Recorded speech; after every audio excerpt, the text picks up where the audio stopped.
Guys, welcome to this new video. In this new video, we are going to do the review of this TP-Link router and I'm going to show you the setup, unboxing and give you some speed test. Let's get started. On the back of the box, it is written that this router supports TP-Link 1 mesh and it comes with 4 gigabit LAN ports. This also supports MoMeMo technology and comes with WPA3 security. And on the right side, there are some more specific about the features, like this has parental control, it supports IPv6, it has guest network, it can be also used as an access point, and you can install a VPN on this router. Like you can actually install a VPN and access your home network from anywhere else. This comes with 3 years of warranty. Now on the front, it has written that it supports 900 Mbps on 5 GHz band and 2.4 it supports 300 Mbps and it also comes with smart roaming. Now what is smart roaming?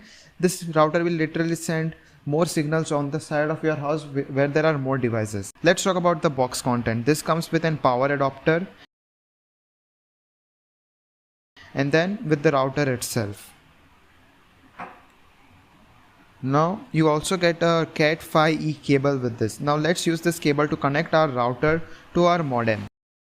Now let's talk about the physical overview. On the back side you get 5 gigabit ports, from which 4 are LAN ports and 1 is WAN port, and 1 power input and 1 power on off button, and 4 antennas. Now let's see how you can set up this router. To turn on this router, just put the power cable in the power input and then this will turn on the router. Now use your Cat5e cable to connect the modem to your router.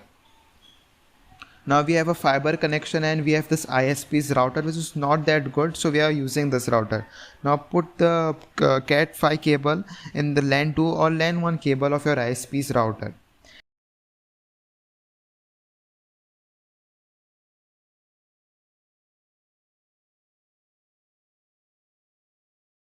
Then put the other end on the WAN port of your TP-Link Archer C6. This will do the physical connection between your router.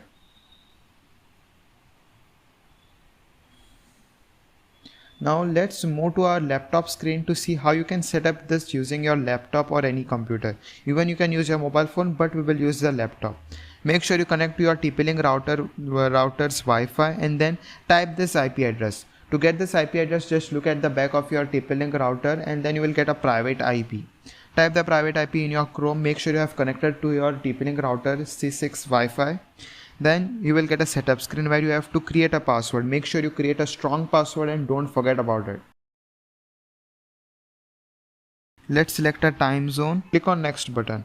Now based on your connection type, it will select dynamic IP triple PoE mode. Now I'll click on triple PoE mode and enter the username and password given by our ISP. Now in the wireless settings, you get an option of Smart Connect. What does Smart Connect do? It will merge your 2.5 GHz by 0.0 GHz band into one SSID. Now how is this useful? If you don't want to change manually between 2.4 and 5.0 GHz, then you can turn on this feature as I have did it, and then this will merge into one Wi-Fi. Now let's give it a username and password and click on next. Now we are pretty much done with the setup and let's click on the save. Now we have internet connection on our TP-Link router C6. Now let's see some speed test how this router performs. Now we have a 60 Mbps plan and I am very close to the router and I have turned on the Smart Connect, so it will switch between 2.5 and 5 GHz. As you can see that I am getting very 60 Mbps. Now let's go to the very end of our house and I am at the balcony rooms away from the router, and as you can see that I am getting a decent speed from this TP-Link router. Now I am one room away from the router and as still you can see that I am getting around 20 to 30 Mbps of speed, 20 Mbps, like 20 Mbps speed we are getting. Then I am 2 rooms away from this router. Now let's see how this performs 2 rooms away. As you can see that we are getting around decent speed from this router. Now I am in the middle of the house, like literally in the middle of the house, and you can see that we are getting the speeds that we wanted, like the maximum speed there. I'm getting the maximum speed in the middle of the house. Now let's go on the terrace 1 floor away from the router. As you can see, I'm exactly on top of the router and I'm getting a speed around 20 to 30 Mbps.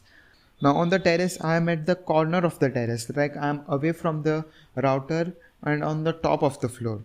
As you can see that we are getting around a decent speed. This router is a good buy if you want to buy a router, budget router. It's an awesome router. Link is in the description, and thanks for watching this video till end. I'll meet you in the next video.